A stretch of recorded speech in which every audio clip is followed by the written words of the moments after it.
World War II had just ended. In Texarkana, Arkansas, boys had come home to their families.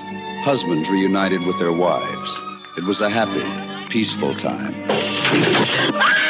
Until the Phantom Killer struck. For 4 months, he held an entire city in the icy grip of terror.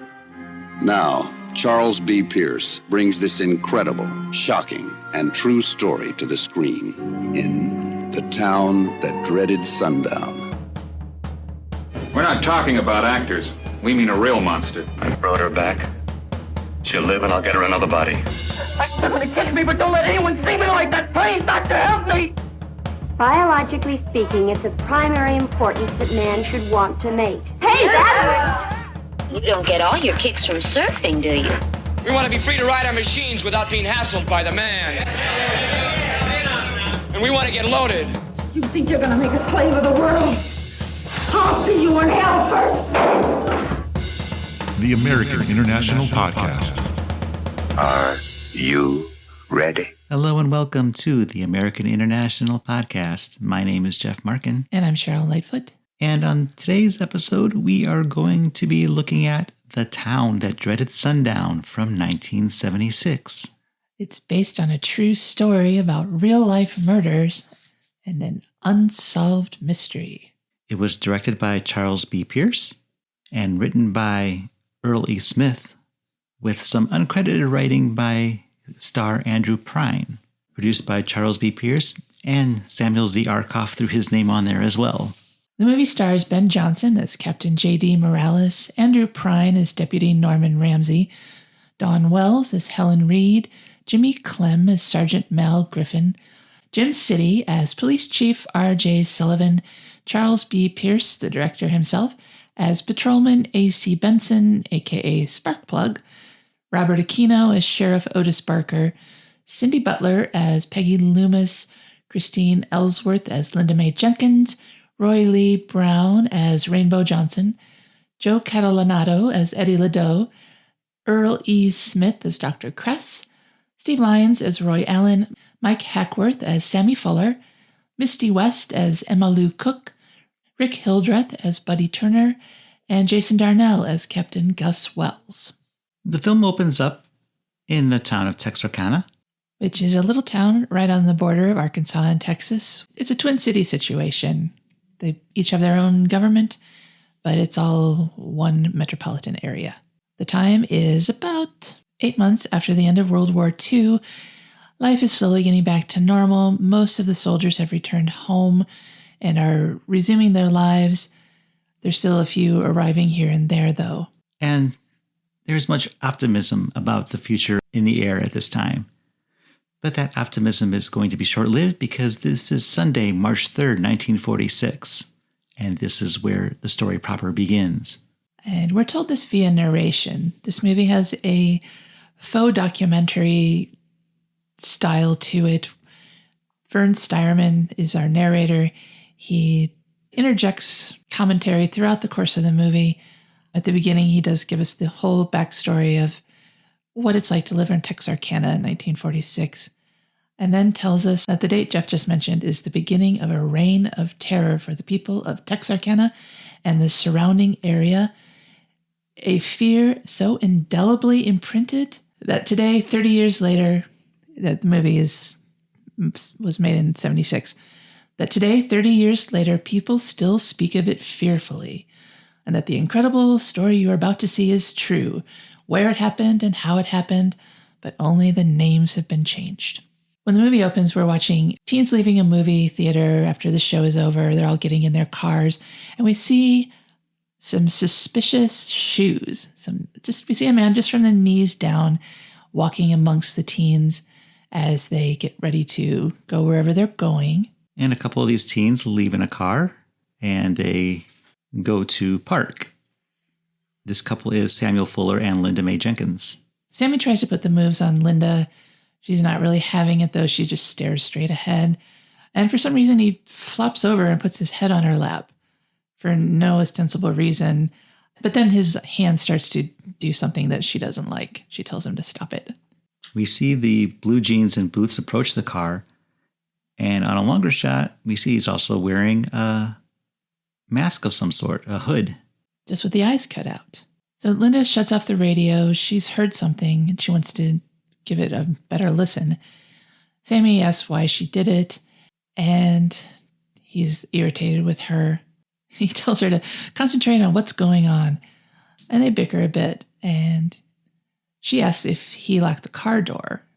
While all this is going on, the mysterious man in the hood sneaks up to the front of the car and raises the hood of the car, which sets off screaming from Linda May. And Sammy sits up finally to see what's going on. The hood slams shut, and there is the Phantom Killer, or PK as I'll be calling him, holding up a couple of wires that he just pulled from under the hood. So now this car is disabled. Yeah, they're definitely stuck there. Right, he slams down the hood and goes around to the driver's side door. He can't open it, so he pulls out a big stick and breaks the window. And he pulls Sammy through it.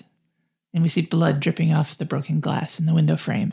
Linda May stops screaming for a brief moment, but then she starts up again when PK appears outside the passenger window. Yeah, it looks like she had tried to open her door to maybe try and make a run for it, and he uses this as leverage to get his hand in. I watched this several times. I'm trying to figure out what's going on here, and that's my best guess. It's really dark, and it's hard to tell. Right. But it looks like he gets in the car with her. Well, he gets a hand in, and he grabs her, and they fight, and then she gets away.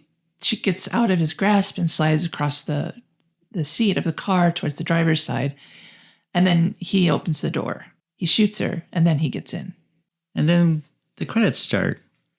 We see the Samuel Z. Arkoff Presents, and the title, The Town That Dreaded Sundown, with a setting sun.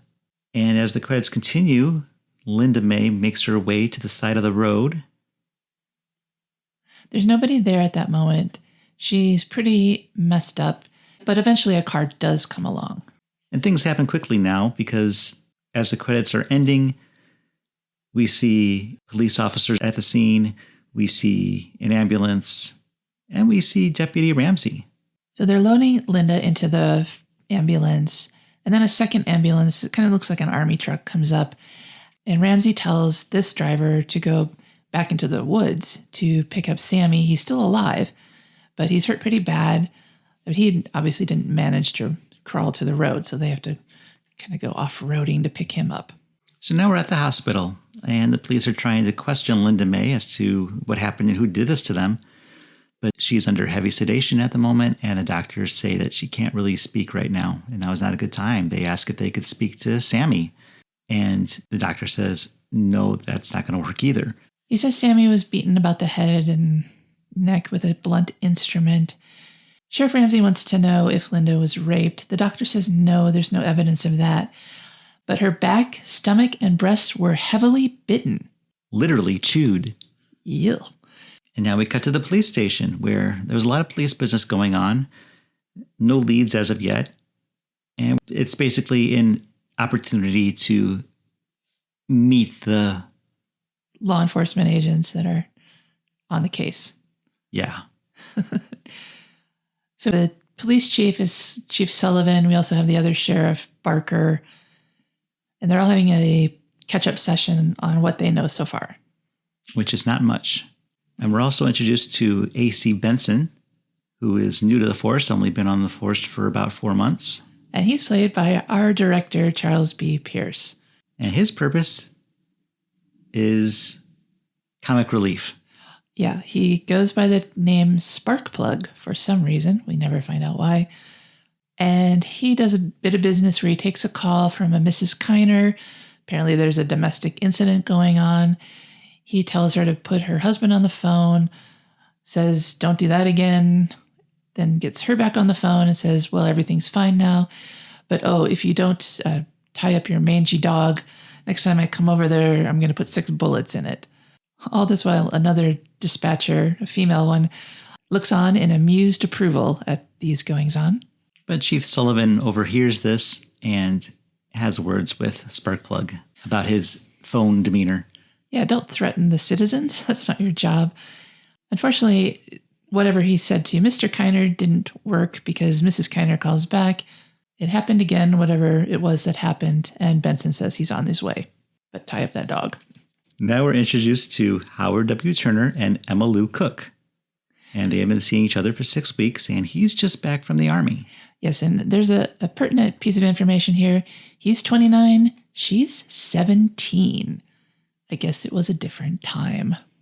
And the date is Saturday, March 24th, 1946, 21 days after the attacks on Samuel Fuller and Linda Mae Jenkins. Hold on here. That's not possible.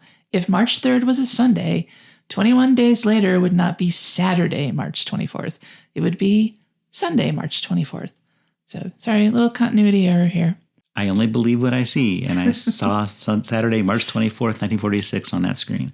Okay, what I choose to believe is that it's almost midnight. It's very late, and so we're crossing the border from Saturday to Sunday. Ramsey goes into the police station to ask how many units are out that night.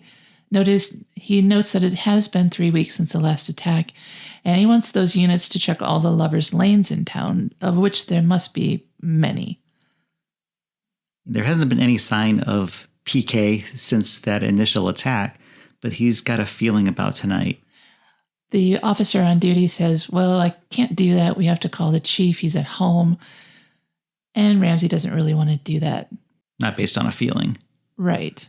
So Ramsey's driving home, I assume, and he pulls off the road and throws on a raincoat. It's raining really hard. He radios in, telling him he's going to be off the radio for a minute or so, and he goes to investigate something on the road. I'm not sure what he's looking at. He doesn't say, it's never said. We don't see it. But while he's out there, he does hear a gunshot. So he goes back to his vehicle. He starts driving on some muddy roads. It's very slippery. His car's sliding everywhere. He gets to a point where he sees another car parked by the side of the road, and he gets out. He makes sure backup is coming and then approaches the car. He orders the occupants to get out, but there's no one in there. He opens the door. The key is still in the ignition. At that point, he hears more gunshots. He goes back to his car to make sure backup is coming and tells dispatch that he heard more shots about a mile in the woods north, and he's going to go up there, but he wants to make sure backup is on the way. Yeah, he's trying to coordinate everybody to arrive at the same location. And he also says that he believes the occupants of the car have been abducted. Right. So now he's on foot, and while he's walking around in this day for night shot with a ton of rain falling on him, he spots a body in a ditch. He turns it over, and we see that it's Howard with a extremely bruised up face. Yeah, his scalp is bloody and his face is blue. And nearby, he finds Emma Lou tied around a tree. Yeah, she's in a tree-hugging position with her arms wrapped around the tree and her wrists tied together. He goes to check her pulse, and there doesn't appear to be one. So she's bloody, she's covered in bite marks, and she's dead, unfortunately. Now, as Ramsey sloshes back to the road, he sees PK just as he hops into his car, that abandoned car that was down the road a bit, and drives away. And Ramsey just looks dejected at having missed this opportunity to catch the killer. The narration explains that he didn't bother firing his shotgun because PK was already out of range. And also says that this might have been his only opportunity to have caught the Phantom Killer. Well, thus far, I think. Well, thus far it was, but... Yeah, but I know. It kind of alludes to it being his only opportunity ever. But that's not true, because if you go by the end of the movie, he had another chance. But that's a spoiler that we haven't got to yet. So after this second pair of murders, the town is on high alert. All the guns have been bought out of the shop within 24 hours of them finding out about the murders. We see a shot of one lonely revolver sitting on a shelf all by itself. And by Tuesday, the 26th, I guess that's the right date, we see that locksmiths are busy fortifying the doors of the townsfolk. We see a woman taking the very helpful step of hammering a curtain over her window. I guess that'll protect her. And now the cases are starting to attract some outside attention. Our narrator tells us that fear was universal in Texarkana. Everyone wondered if they or someone they loved would be next, because there's no motive, so they don't know why this is happening. And the town now dreads sundown. Yay, we have a title. So at the police station, it's revealed that the Texas Rangers are sending Lone Wolf. This is Captain J.D. Morales. The living legend. He's the most famous ranger in the history of Texas. That's only because Walker, Texas Ranger, hasn't come out yet. So Deputy Ramsey is there to meet him at the train station. And the press is there too. And so are some townsfolk. A lady gives him a rose and says, well, thank God you're here. Morales wants to stop to buy a cigar. And he does so. And then he drops a dollar bill in a blind man's pencil cup. So we know he's a good guy. Yeah. Who smokes cigars. Then back at the police station, Morales is pretty much taking over. Yeah, things have to be done his way. No press, no leaks. Ramsey will be his chief helper, and he's bringing his own men in, 12 men in 6 cars. They'll be arriving that afternoon. And the chief assigns Sparkplug as his driver. Oh boy, that can't go wrong. Also, Sergeant Mal Griffin is coming to take charge of the ranger men who are helping out here. So Morales wants to see the crime scenes and asks Ramsey to show him there. And guess who's driving? It's Sparkplug. But the problem is he forgot the keys, so he has to run back inside and find them. While all this is happening, they're playing goofy music, and this is just a very bad attempt at comic relief in a movie that does not need comic relief. He starts tearing apart his desk looking for the keys. The chief asks him why he's still there and what he's doing, and Sparkplug explains that he's looking for the key. What car? He's asked, and he says, I'm taking number 7, and the chief points to the wall where the keys are hanging, and under a sign that says car keys. Number 7 is right where it's supposed to be. And Sparkplug says, well, that's the next place I was going to look. So he grabs them and runs out. And then he takes off with Morales in the front seat and Ramsey in the back, lights flashing and siren blaring. He's speeding. Morales says, hey, you don't have to go so fast, in so many words. So he slams on the brakes, sending everyone almost through the windshield. Morales explains to him that, yes, he's in a hurry, but there's a proper way to do things. You can drive fast but safely, follow speed limits. No lights are necessary unless it's an emergency. Yeah, and he'll say when it's an emergency. So I don't know why he didn't just shoot him on the spot. I think I would have, but he's allowed to persist. So thanks to narrative exposition, we are told that more police and Texas Rangers are sent to town. People are on edge. And there are actually several people claiming responsibility for these killings. Yeah, one guy claims to be the Phantom, but Morales didn't believe him. But even so, they have to check out every rumor. And it said that citizens poured into the police station demanding protection as the fear spread like cancer. Yeah, they can't protect everybody, though, obviously. However, they do have a plan. They're going to put some decoys in position in the lovers' lanes because it's coming up on 21 days since the second attack. Right. If the killer follows the same pattern, 21 days should be a night to be aware of. And one of these decoys is a volunteering Sparkplug who volunteered before he realized what he was volunteering for. What he's volunteering for is to dress in drag and sit with another cop, a male cop, in Lover's Lane. So some of the cops dressed in women's outfits come into the station where they get razzed by the other cops, including Sergeant Mal Griffin, and his handlebar mustache, who feels like he can comment on other people's appearance. And while dressed in drag, they're making no effort to show femininity whatsoever. No. They're smoking cigars. There's 5 o'clock shadow. It's like a Monty Python sketch where men are obviously dressed as women. So Sergeant Mal Griffin is paired with Sparkplug, much to the sergeant's delight. And Sparkplug's chagrin. They drive out and park together. Griffin playfully puts a move on Sparkplug, all in fun, I guess. Maybe. And Sparkplug doesn't appreciate the obvious compliment that this is.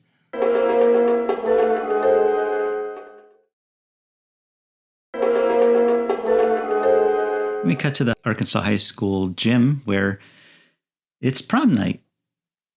The student band is playing, kids are dancing, chaperones are spiking their own punch. So naughty. Morales and Ramsey note that the dance lets out at 1:30. That's really late, don't you think? 1:30 in the morning for a high school dance? I don't know, it's prom. Maybe it's a special occasion. Morales says to intensify the patrol starting at 1 a.m. And after the dance and a brief prayer, no separation of church and state here. The band's trombone player, who is Peggy Loomis, leaves with Roy Allen. He talks her into parking in their favorite spot just for a little while instead of going straight home. He says that this park is in the middle of town, so they'll be safe. We find out it's Sunday, April 14th. The cops are out patrolling. They note that it's 2 a.m. and there haven't been any murders yet, so maybe the pattern is broken. Maybe they've got the 21-day thing wrong. Or maybe he doesn't want to do anything because now it's not storming. He doesn't have the cover of night. The moon is pretty bright. So they're thinking that maybe they're off the hook tonight. Wrong. Peggy and Roy have fallen asleep in the car. She wakes up and she says she needs to get home right away because she's going to be in trouble because she's past her curfew already. Yeah, it's 20 to 3. She finally convinces him to leave. And right as they're taking off, that's when the Phantom is approaching. Yep, PK is sneaking up behind the car. He climbs on the running board as the car is turning around. So while they're driving, he inches forward and appears in the driver's side window. He wrenches open the door and pulls out Roy and starts beating on him. So Peggy's alone in the car in the passenger seat as it's careening off towards the woods. She tries to steer, but she's not in the driver's seat, and it crashes into some trees. She gets out of the car and she watches PK beat the crap out of Roy, which makes her scream again, and she runs. Yeah, she's caught the attention of PK now. She can't outrun him in her dress and heels. She falls. He's right there. He grabs her, starts dragging her away. He drags her back near to where he left Roy laying on the ground. She screams again when she sees him laying there. And then PK straps her arms around a tree. Yeah, that same tree-hugging position that his last victim was left in. So Roy has awakened, and Peggy notices this. She screams at him to run. This is a huge mistake on her part. Had she not said anything, he might have been able to get away, but now the Phantom knows that he's on his way to get help. So Roy kind of crawls away and gets to a fence and is trying to make his way over it. But the Phantom, PK, is right behind him and shoots him twice in the back. So now the Phantom goes back to Peggy. She's tied to the tree. And he's found her trombone, which has come out of its case. He tries to play it, gives it a little blow, and then he gets an idea. This is probably one of the most iconic movie murders I've ever seen. He ties the hilt of his knife to the bumper of the trombone, the very end of it. And then he soundlessly plays the trombone, thrusting the knife forward first into the air and then into the back of poor Peggy. Yeah, it's too bad that he's wearing the mask and he's not musically inclined because he could have done a nice serenade as he was killing her. Wow, wow. Anyway, about 3 stabs seems to do the trick. And Peggy is either dead or unconscious and left for dead. I put it in my notes that this was his makeshift instrument of death. I thought that was a pretty good pun. The next morning, the bodies have been discovered. Morales is a little ticked off that this happened right under their noses on a night when they were expecting an attack. Right, and if this was right in the center of town, this park, as Roy claimed it was, why did nobody hear all these screams? This looked just as much out in the woods as all the other murders. This it seemed pretty secluded. Yeah, this doesn't, like when I think of a park in the center of town, I think of one with houses all around, and this is all woods. So nobody heard them. And this is humiliating for the police department. Yeah, what's next? Are they going to kill somebody at the police station? So the reward fund has been raised to $8,000 for the arrest and conviction of the Phantom Killer. Also, the national news is here. Life and Look magazine sent their photographers to do a photo essay, I guess. NBC, CBS, and the Mutual Broadcasting System are in town too.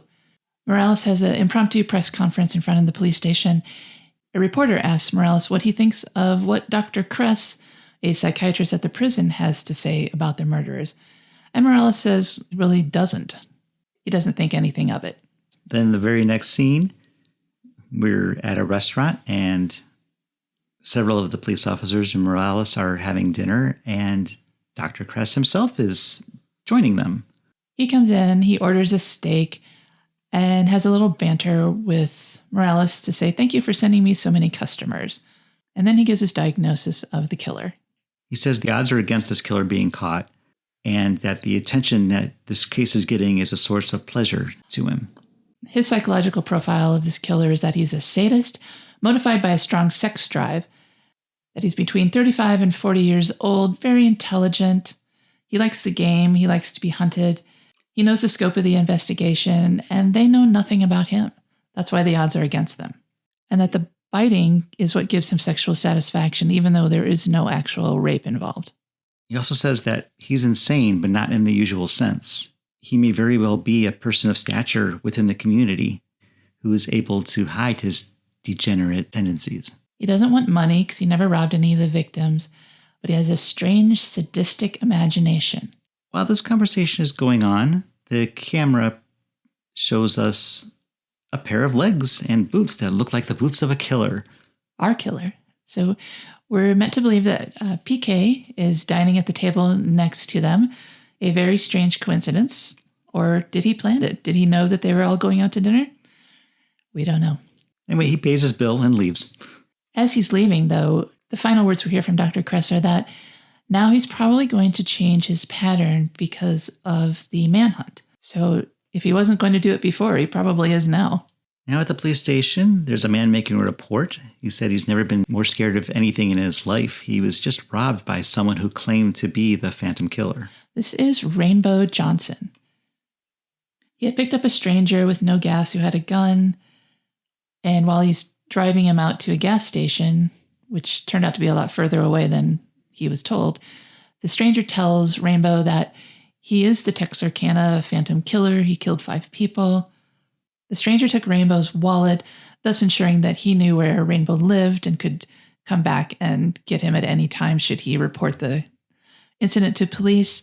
So Morales promises Rainbow police protection because of this. Morales is not convinced that this is the Phantom Killer because robbery has never been a motive in this case before. Right, it's completely apart from anything he's done thus far. So now Morales is in a car with Ramsey in the back and Sparkplug driving again. Ugh. And a call comes over the radio. 2 blocks away from where Morales, Ramsey, etc. are, there was a robbery at a convenience store. Since it's so close, they go to investigate. And they go in emergency mode, which means Sparkplug is allowed to turn on his lights and siren. Drive with impunity. As Ramsey and Morales and Sparkplug get to the convenience store, they arrive just in time to see the robber leaving in a minty green 1940s car. I don't know what kind they are. And a chase ensues. A big, dusty car chase. Now it ends when the other cops run the green car off the road. Sparkplug is still in pursuit, and he manages to get to the scene of all the other cars stopped, but he can't stop. He jumps the car into a swamp somehow. It's pretty ridiculous. So they're questioning the guy who they just picked up. His name is Eddie LeDoux from New Orleans. And Rainbow is brought in, who identifies him as the guy who robbed him. Eddie claims to not know anything about anything, but then once he gets ID'd by Rainbow, he eventually admits that, okay, yeah, I did that thing, and that maybe I did confess to those murders, but no, I didn't do it. The cops note that he's driving a stolen car, so he's no saint. They're going to pull him in anyways. Eddie does eventually confess to being the Phantom, but Morales doesn't believe him. He sends him back to the station with Sergeant Griffin, who takes the time to convince him that no, he's not the Phantom. Morales gets in the car with the chief in the back, and Sparkplug jumps into the driver's seat, at which point Morales says, and jumps out, leaving Sparkplug to be reprimanded once again by the chief. So now we find out that it's summer in the South. People are doing summer stuff, although it's only May 3rd. So just like in Phoenix, I guess summer comes early spring. And now we are with Helen Reed, played by Dawn Wells, a.k.a. Marianne from Gilligan's Island. And she's just shopping, and we see that those legs with the boots are nearby and keeping an eye on her. The legs are keeping an eye on her. Yes. So now we're at her home that evening.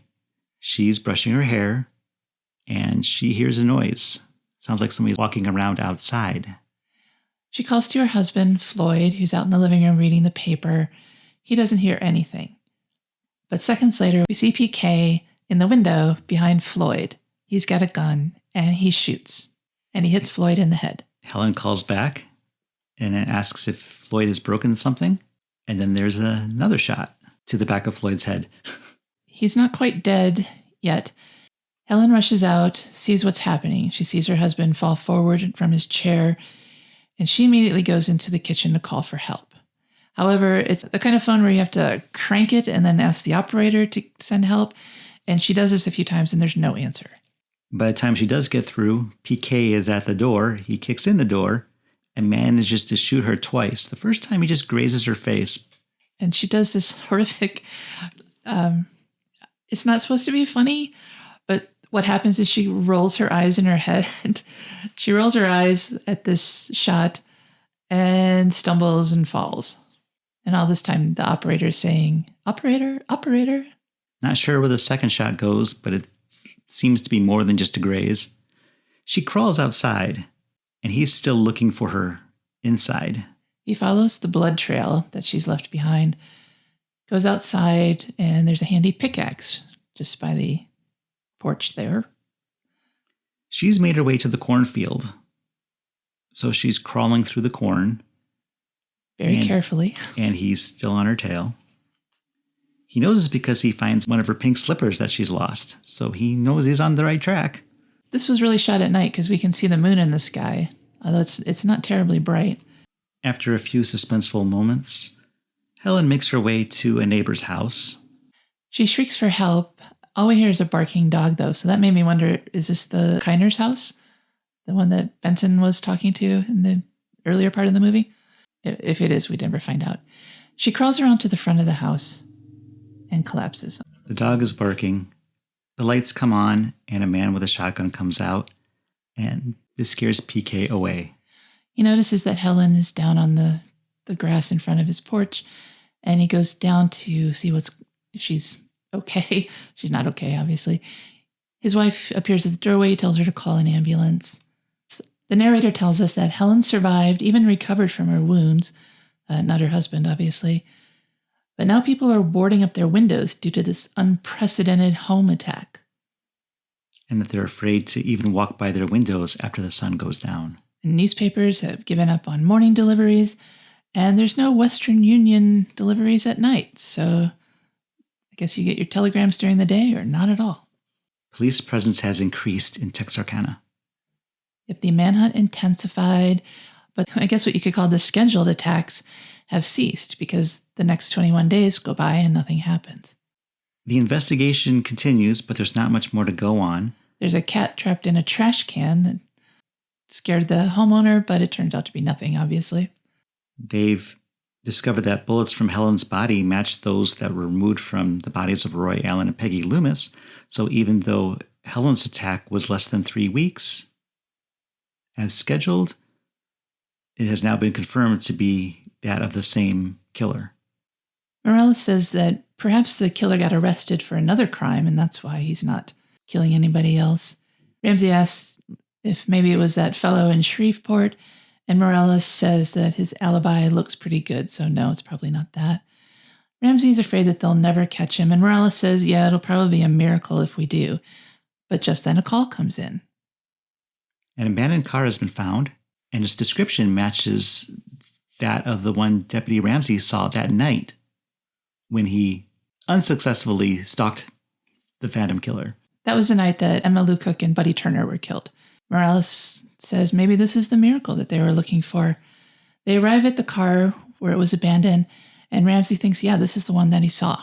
They notice some footprints, so Morales and Ramsey start to follow them. Yeah, they're at a sand pit that was just beyond the woods. It apparently used to be a lover's lane back in the day. So as they're keeping the low ground, they look up and they actually see the Phantom Killer in his mask. Yeah, he's wearing his mask. Like, I just do this all the time. Standing on the edge of a cliff like Luke Skywalker looking over the Dune Sea at the twin sunset. I didn't catch that. So Morales and Ramsey spot the Phantom. But unfortunately, before they can get into any kind of position to shoot him, catch him, whatever, the Phantom spots Ramsey. Morales lets off a shot. It almost hits the Phantom, and he runs. They give chase, but PK notices there's a train on the way, so he manages to put the train between himself and his pursuers. So since they can't go through the train or over the train, but they can shoot.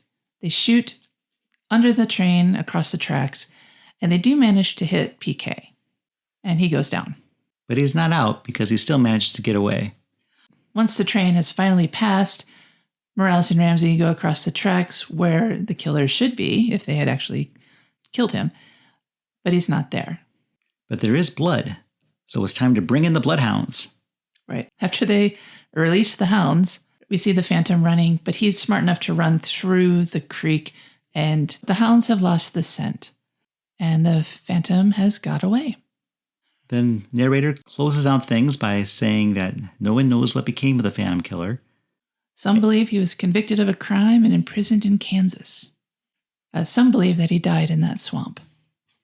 Now we're at the present day, in 1976, where the townsfolk of Texarkana are in line to see this movie, The Town That Dreaded Sundown, which is premiering. So that's a weird, meta loop there. The marquee says Town That Dreaded Sundown, but the poster is for Winterhawk, which was a movie Charles B. Pierce had made the previous year. Well, maybe it's a double feature.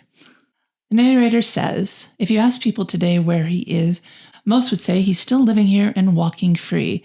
And then we see a different pair of shoes, from the knees down, walking in the line for the movie theater. Could that be the killer? And then we get a where are they now of the principal police officers involved in the case, or the survivors as well. Morales never stopped looking. He went back to work in Laredo, Texas. He's retired and he lives in Dallas. This is obviously of 76 in the movie world. Chief Sullivan was reelected 3 times, died in 1970. Barker was also reelected multiple times. He never gave up, but he died in 66. Helen Reed recovered to live a normal life in Texarkana, whatever that means. Sammy Fuller and Linda Jenkins both moved away. Their whereabouts are currently unknown. And our beloved Sheriff Ramsey served his natural life as sheriff of Miller City, Arkansas, and died in 1973. And that ends the story of The Town That Dreaded Sundown.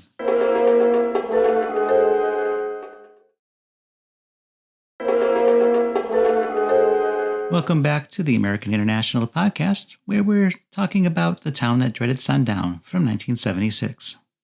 The principal photography for this movie began on June 21st in 1976. It was really hot in the summer. They filmed for 4 weeks. And locations included Scott, Arkansas, Shreveport, Louisiana, and Garland City, Arkansas, as well as Texarkana. The last scene that they filmed was the first attack, which was shot in front of Pierce's home in Shreveport. The film starred, in addition to working actors, 19 Texarkana locals starred in the film. Pierce called Dawn Wells on July 8, 1976, to star in his film. She had previously worked with him in Winterhawk, which they had shot the year before.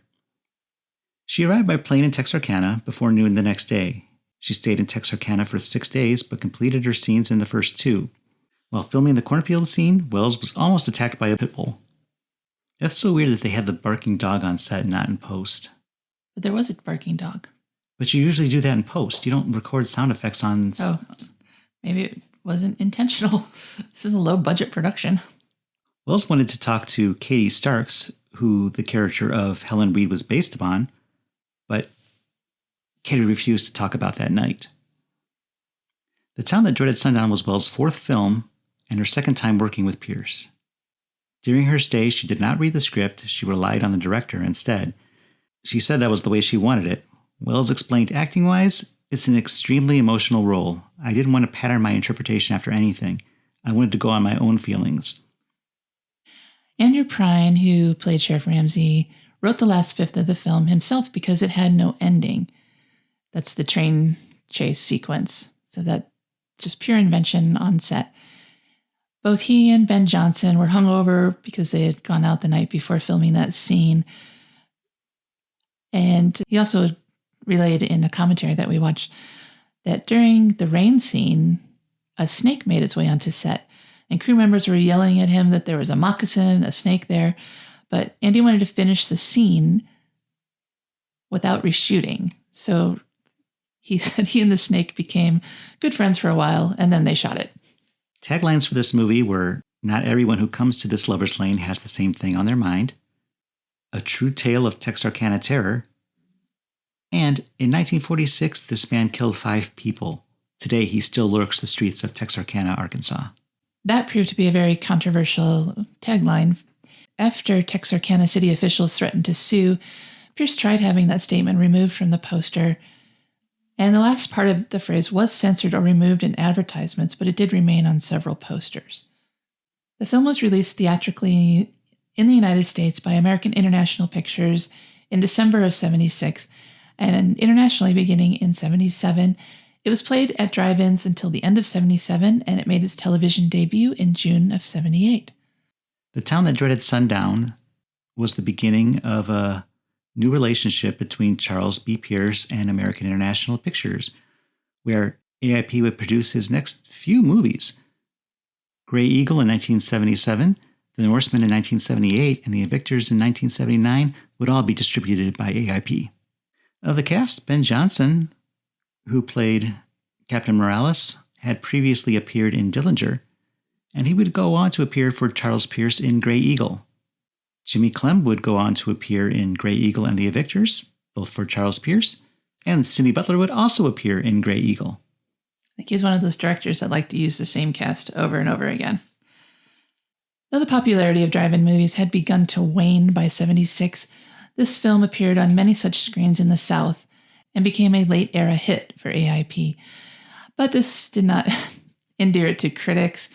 At the time, our friend Vincent Canby of the New York Times wrote, "A couple of professional actors, Ben Johnson and Andrew Prine, head the cast, but the film looks non-professional in every other respect." And Variety declared that Pierce inserts bloody murders into the pick like clockwork, and that's about all there is to it. Film never reaches the truly frightening level of Texas Chainsaw Massacre, which is a much more stylish exploitation pick with a similar theme. But modern reviewers are a bit more generous to it.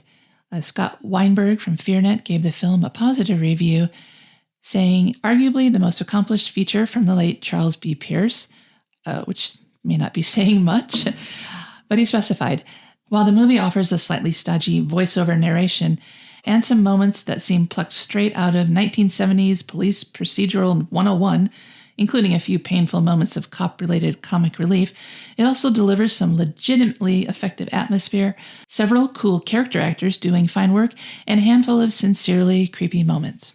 In 1978, Mark Milton Moore, the brother of real-life victim Polly Ann Moore, who was Emma Lou Cook in this movie, took Pierce to court for $1.3 million for invading his privacy.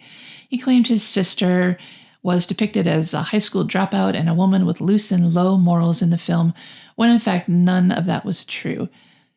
In real life, Polly Ann Moore graduated high school at the age of 16, but it didn't matter. The court denied his claim in 1979. Moore filed again in 1980 to the Texas Supreme Court, but again, the ruling was against him, said the producers did not invade his privacy and that he was not entitled to any money. It looks like the city of Texarkana got over their hard feelings about that tagline, though, because now the film is shown to the public at Spring Lake Park near Halloween every year. It's the last film shown for Movies in the Park, which is a free event that has been going on since 2003, sponsored by the Texarkana Department of Parks and Recreation. A follow-up meta-sequel by Ryan Murphy and Jason Blum was released on October 16, 2014, directed by Alfonso Gomez-Reyon, from a script by Robert Aguirre Sarcasa. The film starred Addison Timlin with a supporting cast of Gary Cole, Ed Lauder, and Veronica Cartwright. We watched that and note that it's kind of a sequel to the original movie, but it exists in a world where the original movie came out and everyone watches it, and a copycat killer goes after people based on the murders in the first movie. There's even a trombone killer, just like in this 1976 film. And even though our notes say the film received mostly positive reviews, I wasn't that impressed. So you weren't that impressed with the sequel, but what did you think of the original The Town That Dreaded Sundown, using our AIP scale, where A is awesome, I is intermediate, and P is pathetic? Well, I believe this is our first slasher movie for the American International Podcast. So that was interesting, a nice change of pace. I do believe that there are elements of this movie that are good. The murders themselves are scary. There's good atmosphere, good tension, not a lot of jump scares, not a lot of, classic slasher genre tropes. Although, we do have the parking in Lover's Lane. Never pays off for young people to do that in movies.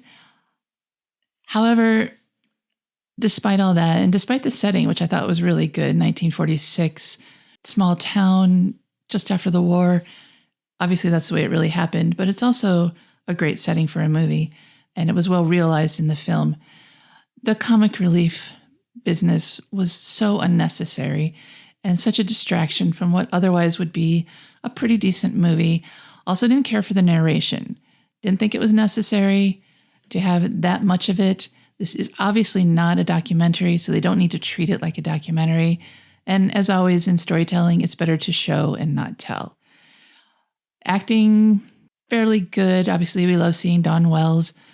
And I thought Andrew Prine did a very good job, and Ben Johnson, too, as the two chief lawmen in charge. Definitely could have done without director Charles B. Pierce inserting himself in the movie. Nothing good came of that. So basically, I've got sort of like on the one hand, it's had some good stuff. On the other hand, it had some terrible stuff. So I'm going to put it right in the middle with an I. What do you think, Jeff? I think that there are several performances that are excellent in this film. Ben Johnson as Captain J.D. Morales is fun to watch. You want him to find the Phantom Killer. He has no shot at doing this whatsoever. But they establish him early as a nice guy when you see him putting that dollar bill into the blind man's cup. And so you're rooting for him all the way. Andrew Prine as Deputy Norman Ramsey is involved from the case from the very beginning. And you're rooting for him too, because he's got some good ideas on how to catch this killer. They just don't seem to be working in his favor, because either he doesn't follow up on his feelings or just bad luck. We have Dawn Wells as Helen Reed, who's always fun to watch. And the other one I would note was probably Jimmy Clem as Sergeant Mal Griffin. He's got the handlebar mustache, and he just seems to be enjoying his place in this film. And also for what is essentially a low-budget movie, it looks really good. I don't know how much restoration went into this. We watched the Shout Factory Blu-ray. But this movie looks really, really good. That's true. Usually films appear really washed out, grainy, but no, not at all for this one. Some of the day for night shooting leaves a little to be desired. You can see blue sky in the background. But other than that, it looks pretty good. I don't know if I would call this movie a slasher. I would say it's a serial killer story. To me, a slasher would involve some sort of supernatural elements, though I guess they don't have to. There just doesn't seem to be enough killing to warrant it being called a slasher as we'd be seeing later in the 80s and forward. Okay, but he did disappear, so maybe that's supernatural. And also a slasher would never let anybody get away. So with all that good stuff, I would agree that it seems to be lacking something. I don't know if it's just the time period being made in the 70s before the slashers really became a thing. This was after Texas Chainsaw Massacre, which was groundbreaking. But there hadn't been much of anything besides that, at least not in the mainstream. And nothing between Texas Chainsaw Massacre and The Town That Dreaded Sundown that comes to mind. So I don't know what it is. Maybe it's the narration itself that just slows the story down when it should be speeding things up and giving us exposition so we can get on to the next part. But there seems to be like a lot of time between events in this film where killings aren't happening and investigation is not being at all successful. The police are just chasing their tails most of the time. And it seems to me the story could be told probably in 40 minutes instead of 90. So I don't have a good reason for it, but I'm going to give this an I as well. Well, if it didn't do it for you, it didn't do it for you. What do you think about the true crime aspect of it and using the actual murders as a basis for the movie? Is that fair game in your estimation, or is that unethical in some way? It's been done all the time. And look at Ed Gein. So many movies were inspired by him, maybe not as directly as The Town of the Dreaded Sundown to the Phantom Killer, who actually used the name of the Phantom Killer. But Psycho and Deranged and including the Texas Chainsaw Massacre. Right. Used Ed Gein as the inspiration, if you will, for their killer in these films. Yeah, this movie did directly draw from the actual crimes more than I think those movies did. But now it's like 77 years since those murders took place. So I don't think it is a negative as far as evaluating this movie. They changed the names. They changed a few of the incidents. Nobody really got killed with a trombone with a knife stuck on the end of it. That was kind of added for cinematic value. So I think it was fair to use those actual crimes to make this movie. But obviously the brother of one of the victims didn't care for it. But at that point, it was only 30 years out from the actual murders. So it was a much more of a open wound for him, I'm sure.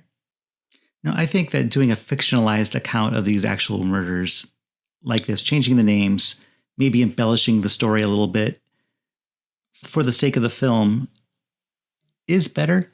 We can't say it would never happen that way. Because in this film, I would say there's no way that the Phantom Killer is glamorized. Whereas if you look at slashers that would come later, Jason Voorhees and Freddy Krueger and Michael Myers, there's kind of a glamour to them in that they're the heroes in their movies. That's true. And obviously, they're the survivors. They're unkillable.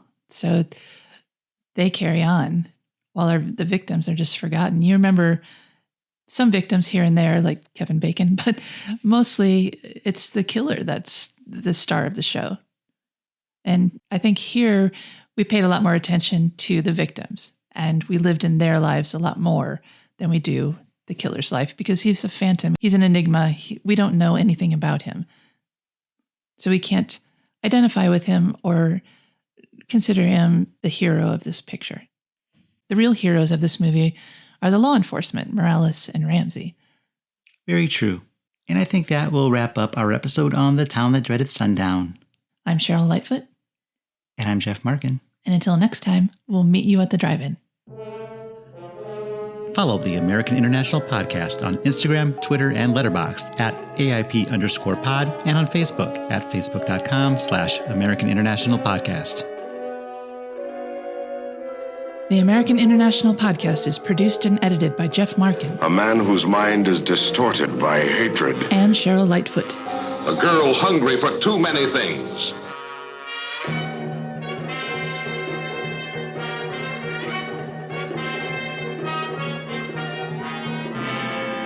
The American International Podcast is part of the Pop Culture Entertainment Network.